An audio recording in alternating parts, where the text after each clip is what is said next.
Ei vittu nyt taas.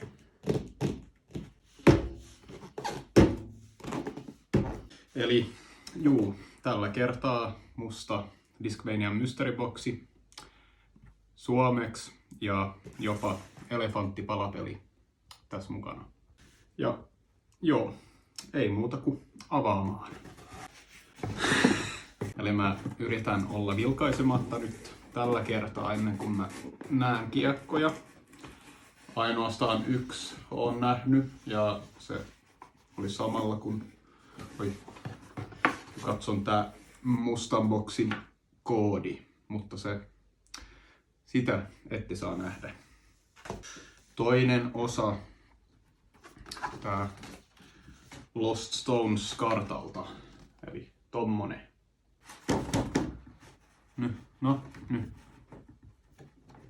Niin. Eli tommosta. Eka kiekko ei tuu yllärinä kellekään, että on Skystone PD2. Tää on pakko sanoa, että tää oli just semmonen väri, mitä mä haluan, niin se menee varmaan aika lailla suoraan bagiin. Aika doumi on kyllä. Sitten seuraavaksi ois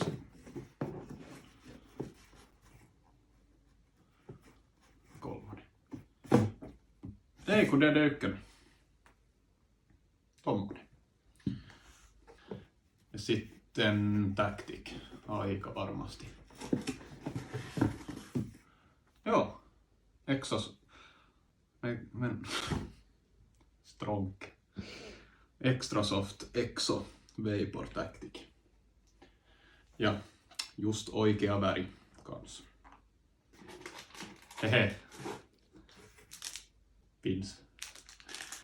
Ja sitten seuraavaksi. Hei, tää on joku pehmeä. Oisko se tuo Flex 1 Sea-Line, mutta mikä? Essence ehkä. Tai Essence.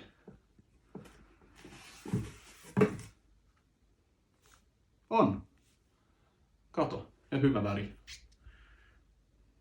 Ja.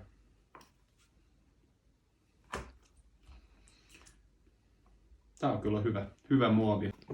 Sitten seuraavaksi. Hei. Joku premium putteri, mutta mikä? Hei, Skyguard. Skyguard 4. X-Out.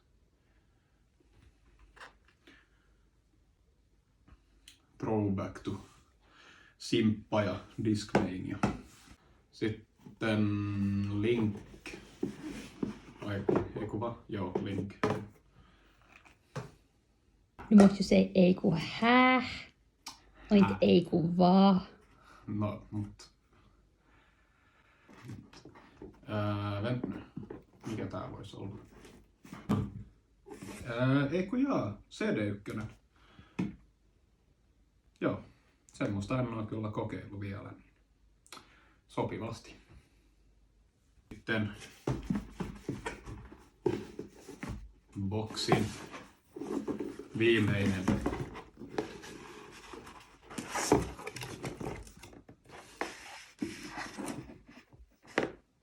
metukka. Kyllä, Sea-Line Method. Ja just eli Sea-Line Method. No men voi.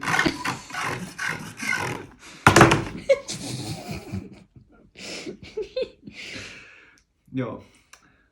Sea-Line Method. Eli metukka. Joo. Ehkä jätetään tähän tällä kertaa.